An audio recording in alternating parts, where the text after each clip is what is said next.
Hello students, स्वागत है आप सभी का डीएमए गेस पेपर में। और आज हम लोग एक और क्वेश्चन के वीडियो सॉल्यूशंस के साथ आपके साथ है। क्वेश्चन क्या है students? Find the asymptotes of the curve this. ये कर्व दिया हुआ है, बड़ा सा का एक कर्व है। इस कर्व का हमें एसिम्पटोट्स निकालना है। देखिए यहाँ पे ये कर्व इतना बड़ा सा दिया हुआ है, इस कर्व का हमें एसिम्पटोट्स निकालना है। तो ये क्या कहता है जी? ये curve x cube minus 2y cube plus 2x square y minus x y square plus x y minus y square plus 1 equal to 0। अब इसके अलावा भी कोई और भी कर्व होंगे तो भी कोई दिक्कत नहीं है, हम लोग सीखेंगे, कॉन्सेप्ट भी जानेंगे, है ना। बाकी प्रीवियस के क्वेश्चंस को जरूर आप देखे होंगे, मुझे उम्मीद है ऐसा। चलिए आते हैं इस पे बात करते हैं। तो देखिए एसिम्पटोट्स क्या होता है जी? एसिम्पटोट्स एक स्ट्रेट लाइन होता है जो कर्व को इन्फिनिटी पर टच करता है। ऐसा नहीं, इन्फिनिटी पर टच करता है, इन्फिनिटी पर टेंजेंट होता है कर्व का। तो एसिम्पटोट सिंपली एक स्ट्रेट लाइन है। तो मुझे बोला गया इस कर्व का एसिम्पटोट्स निकालिए।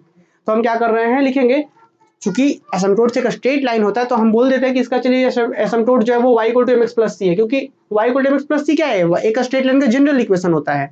m और c निकाल लेंगे, हो जाएगा इक्वेशन एसिम्पटोट्स का। तो फिर से मेरी बात को सुनिए, क्वेश्चन बोला गया था find the asymptotes of the curve this. इस कर्व का एसिम्पटोट्स निकालिए। हम क्या बोल रहे हैं सॉल्यूशन में कि let equation of asymptotes is given by this y equal to mx plus c. हमने मान दिया कि इस कर्व का जो एसिम्पटोट्स होगा वो y equal to mx plus c है। रिलेशन नंबर हमने 1 कह दिया। नेक्स्ट वी हैव गिवन, हमारे पास क्या दिया हुआ था? The equation of curve is, इस कर्व का इक्वेशन क्या था हमारे पास? X cube minus 2y cube plus 2x square y minus x y square plus x y minus y square plus 1 is equal to 0। Relation number 2। हमने ये कह दिया कि जो हमारे पास इक्वेशन था वो ऐसा था। अब यहाँ पे बात आता है कि पैरेलल एसिम्पटोट ढूंढते हैं। पैरेलल एसिम्पटोट्स मतलब एक्स एक्सिस के पैरेलल कोई एसिम्पटोट्स है क्या? मतलब एक्स एक्सिस के पैरेलल कोई लाइन है जो उसको इन्फिनिटी पर टच कर रहा है। वाई एक्सिस के पैरेलल कोई एसिम्पटोट्स है तो कैसे पता करते हैं? तो इस कर्व में जहां पे एक्स का हाईएस्ट पावर है, एक्स का हाईएस्ट पावर कहां पे है? एक्स का पावर 3 ही हाईएस्ट है, उसका कोफिशिएंट क्या है? 1। मतलब कोई रियल नंबर्स है। तो जब भी कभी ऐसा हो कि हाईएस्ट पावर का कोफिशिएंट कोई कांस्टेंट हो तो एक्स के पैरेलल नहीं मिलेगा। एक्स के कोफिशिएंट में, एक्स के हाईएस्ट पावर के कोफिशिएंट में कांस्टेंट हो तो एक्स के पैरेलल नहीं मिलेगा। वाई के हाईएस्ट पावर में ये देखिए कोफिशिएंट क्या 2 है, तो यहाँ पे भी नहीं मिलेगा। तो वही चीज लिखा है, here no any parallel asymptotes. Here no asymptotes parallel to axes. Axes मतलब कोऑर्डिनेट एक्सेस, मतलब एक्स और वाई दोनों, किसी के पैरेलल नहीं है एसिम्पटोट्स, क्योंकि एक्स का हाईएस्ट पावर कोफिशिएंट 1, एक्स के पैरेलल नहीं है। इसी कोफिशिएंट में -2 है कोफिशिएंट में, तो वाई के पैरेलल भी नहीं है। तो अब ऑब्लिक एसिम्पटोट ढूंढेंगे। ऑब्लिक मतलब कि हो सकता है कि ऐसे हो एसिम्पटोट्स या ऐसे हो एसिम्पटोट्स। ठीक, ऑब्लिक एसिम्पटोट्स का मतलब होता है कि ना तो एक्स के पैरेलल ना ही वाई के पैरेलल एसिम्पटोट्स। देखिए दोस्त, अब ध्यान एक बात को और रखना है कि इक्वेशन में जितना हाईएस्ट डिग्री, अगर हाईएस्ट डिग्री 3 है तो इसके 3 एसिम्पटोट्स निकलेंगे। हो सकता है कि रियल से एक हो, दो इमेजिनरी हो, या तीनों रियल हो, ऐसा हो सकता है, बट मैक्सिमम 3 ही निकलेगा। नेक्स्ट आ जाते हैं। अपना पूरा उद्देश्य क्या है जी? एम का और सी का वैल्यू निकाल लेना, ताकि फाइनली हम क्या पाए, एम और सी पुट करते जाए और एसिम्पटोट्स निकलते जाए। ऐसे जरा चेक करिए। Now for oblique asymptotes, putting x equal to 1 and y equal to m in highest degree term, that is third degree term. क्या मतलब हुआ भाई? अब पैरेलल नहीं मिला तो ऑब्लिक निकालने के लिए क्या करते हैं कि इसका हाईएस्ट डिग्री टर्म ढूंढिए। हाईएस्ट डिग्री टर्म मतलब थर्ड डिग्री टर्म कहाँ कहाँ है? यहाँ पे है, यहाँ पे है, और कहीं यहाँ पे भी थर्ड डिग्री है। कैसे? यहाँ पे पावर 2, यहाँ पे पावर 1 थर्ड है, ये भी पावर थर्ड है। कैसे? यहाँ पे 1, यहाँ पे पावर 2 है, तो यहाँ भी थर्ड हो गया। तो ये सब थर्ड डिग्री टर्म है, हाईएस्ट डिग्री टर्म ये सब थर्ड डिग्री टर्म है। और अगर सेकंड डिग्री की बात करें तो यहाँ x इंटू वाई, यहाँ पे सेकंड डिग्री यहाँ पे है, और ये भी सेकंड डिग्री है जी, ये भी सेकंड डिग्री है, और 1 डिग्री में कहीं नहीं है, सीधा 0 डिग्री है। तो अब ऑब्लिक एसिम्पटोट्स निकालने के लिए एक रूल होता है। क्या होता है कि जहां जहां पे थर्ड डिग्री टर्म है सिर्फ उसी को पकड़िए। तो यहाँ पे इतना ही थर्ड डिग्री टर्म है, उसमें x की जगह पे 1, y की जगह पे इनपुट करिए और उसको कुछ नाम दे देंगे हम।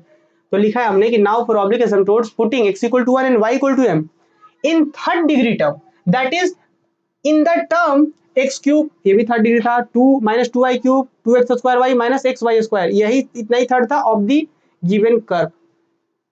मतलब हमें किसमें पुट करना है? इसमें, यही थर्ड डिग्री टर्म बोलिए, चाहे that is in the term of this, इसमें बोलिए, एक ही बात हुआ। तो क्या मिलेगा यहाँ पे? जैसे x 1 पुट करके क्या होगा? 1 का क्यूब मतलब 1, फिर -2y क्यूब, y की जगह पे m तो -2m क्यूब, फिर 2x स्क्वायर, x की जगह पे 1 और फिर यहाँ पे m, तो फाइनली 2m हो जाएगा प्लस, फिर माइनस x की जगह पे 1 और m स्क्वायर, तो फाइनली क्या होगा? तो -m स्क्वायर हो गया।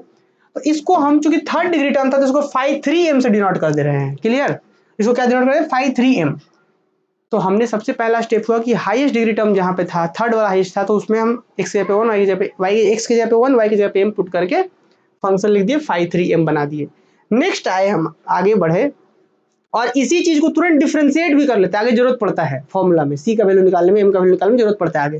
तुरंत फाइव थ्री एम ये था, तो डिफ्रेंसिएशन कर दिया फाइव थ्री डैश एम, क्या होगा जी 1 का डिफ्रेंसिएशन 0 खत्म, इसका आगे करेगा तो माइनस सिक्स एम स्क्वायर और फिर 2m का डिफ्रेंसिएशन 2 और फिर minus m square minus 2m। Clear. अब तो ये हो गया फाइव थ्री डैश एम का वैल्यू आ गया।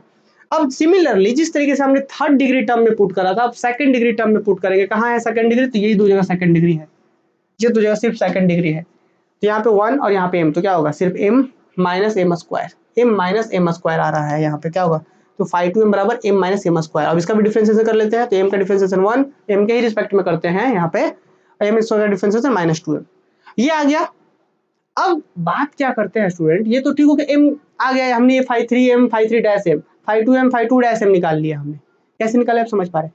अब सबसे इंपॉर्टेंट कि हमें m का और c का वैल्यू चाहिए, तो m का वैल्यू कैसे निकलते हैं, m का मतलब स्लोप होता है, वो स्ट्रेट लाइन का स्लोप है, वो कैसे निकलता है, तो जो हाईएस्ट डिग्री अप्लाई है 5 3m हाईएस्ट वाला, उसी को इक्वल टू 0 कर देते हैं। तो लिखेंगे कि now the slope of the asymptotes, asymptotes है ना ASYMP, देखिए थोड़ा सा गैप है, इसको आप गैप ना लिखिएगा। Now slope of asymptotes given by 5 3m equal to 0, 5 3m को इक्वल टू 0 करेंगे तो एसिम्पटोट्स मिल जाता है। तो 5 3m का मतलब 1 minus 2m cube plus 2m minus m square equal to 0, common कर लीजिए। तो पहले सबसे पहले 1 और प्लस 2m को एक जगह कलेक्ट करिए, फिर यहाँ पे माइनस 2m क्यू और यहाँ पे माइनस एम स्क्वायर, तो माइनस एम स्क्वायर कॉमन करिए, तो यहाँ पे बचेगा 1 और यहाँ बचेगा minus 2m, sorry plus 2m बचेगा, क्योंकि हम माइनस एम स्क्वायर कॉमन किए हैं। फिर से थोड़ा सा पीछे करके अगर दिक्कत हो रहा है तो सुनिए, और या फिर हम चलिए बताते हैं। 1 प्लस 2m को एक जगह रख दिए, इसमें से माइनस एम स्क्वायर, यहाँ से माइनस एम स्क्वायर कॉमन किया, तो यहाँ माइनस एम स्क्वायर कॉमन किया, तो यहाँ बचेगा 1, यहाँ से माइनस एम स्क्वायर कॉमन किया तो बचेगा प्लस 2 और वो m, तो प्लस 2m। क्लियर। अब नेक्स्ट बच्चों क्या करेंगे, देखिए यहाँ पे भी 1 प्लस 2m है और यहाँ पे भी 1 प्लस 2m है, तो 1 प्लस 2m कॉमन करेगा तो यहाँ बचेगा 1 और यहाँ बचेगा माइनस एम स्क्वायर, समझे। 1 प्लस 2m दोनों जगह पर है, तो जब हम कॉमन करेंगे तो यहाँ बचेगा 1, यहाँ बचेगा माइनस एम स्क्वायर, तो ये हो गया 1 प्लस 2m और ये होगा 1 माइनस एम स्क्वायर। अब याद कीजिए एक और formula, 1 plus 2m as it is रहने दीजिए, इसको देखिए a माइनस बी का होल स्क्वायर, 1 का स्क्वायर तो लिख ही सकते हैं ना इसको हम लोग, A square minus B square, तो क्या होगा a plus B into A minus B, या फिर a minus B into A plus B. तो देखिए ये एज इट इज फैक्टर, ये दो फैक्टर में बट गया, 1 minus m into 1 plus m equal to 0। अब याद करिए यहाँ से वैल्यू क्या आएगा, यहाँ से m का वैल्यू कितना आएगा, पहले यही से निकालते हैं, यहाँ से m का वैल्यू कितना आएगा, देखिए 1 माइनस एम इक्वल टू 0 करेंगे तो क्या आएगा, m का वैल्यू 1 आ जाएगा। कैसे जी, यहाँ पे माइनस एम उधर गया तो m इक्वल टू 1 हो जाएगा। अच्छा यहाँ से क्या आएगा, m इक्वल टू माइनस 1 होगा, तो m equal to 1 m equal to minus 1, यहाँ से क्या होगा, तो यहाँ पे देखिए 2m is equal to minus 1 होगा पहले, फिर m इक्वल टू क्या होगा माइनस 1/2। यही यहाँ पे लिखा गया है बहुत प्रेम से कि m का वैल्यू यहाँ से इस फैक्टर से 1, इस फैक्टर से माइनस 1, इस फैक्टर से माइनस 1/2, तो m का 3 को वैल्यू आ गया। ठीक है, देखिए यहाँ पे m का वैल्यू पुट कर दिया जाए तो c और m और c पुट किया जाए तो एक एसिम्पटोट्स मिलता, तो m का तो 3 वैल्यू आ गया। अब हम चेक करेंगे इसके लिए c का कौन वैल्यू है, इसके लिए c का कौन वैल्यू और इसके लिए c का कौन वैल्यू है, ये तीन को c का वैल्यू चेक कर लेंगे, 3 को m 3 को c पुट कर दिया तो 3 को एसिम्पटोट्स मिल जाएगा, सिंपल है ना। नेक्स्ट, तो अभी तक हमने क्या क्या करा है, पहले पैरेलल एसिम्पटोट्स चेक किए, पैरेलल नहीं था, फिर हाईएस्ट डिग्री टर्म में x equal to 1 y equal to m put करके आगे बढ़े, 5 3m निकाले, फिर उसका डिफरेंशिएशन किए, 5 2m निकाले, डिफरेंशिएशन किए, फिर 5 3m को इक्वल टू 0 कर लिए, m का वैल्यू निकल गया। अब आता है next, now the value of c is given by, c का वैल्यू के लिए इस फॉर्मूले को यूज करते हैं हम लोग। ये फॉर्मूला क्या कहता है कि value of c is given by c equal to minus 5 2m, minus 5 2m, 5 2m क्या था, सेकंड हाईएस्ट वाला था, हाईएस्ट तो थर्ड था, उसके जस्ट लोएस्ट वाला, माइनस 5 2m जो वैल्यू निकाल के रखे वो, और नीचे 5 3 का डैश 5 3 डैश m, मतलब 5 3 का डिफरेंशिएशन वाला यहाँ पे देना है। आइए तो जल्दी से, that is c equal to minus, अब ये 5 2m का वैल्यू कितना था जी, m इंटू 1 माइनस m था, क्या चेक कर लेते हैं हम यहाँ पे, 5 2m कितना था यहाँ पे, 5 2m कितना था, m into m square, m minus m square, तो यहाँ से m अगर कॉमन कर लेंगे हम लोग, यहाँ से m अगर कॉमन कर लेंगे, यहाँ से m कॉमन कर लेंगे तो क्या आएगा 1 माइनस m आएगा ऐसे,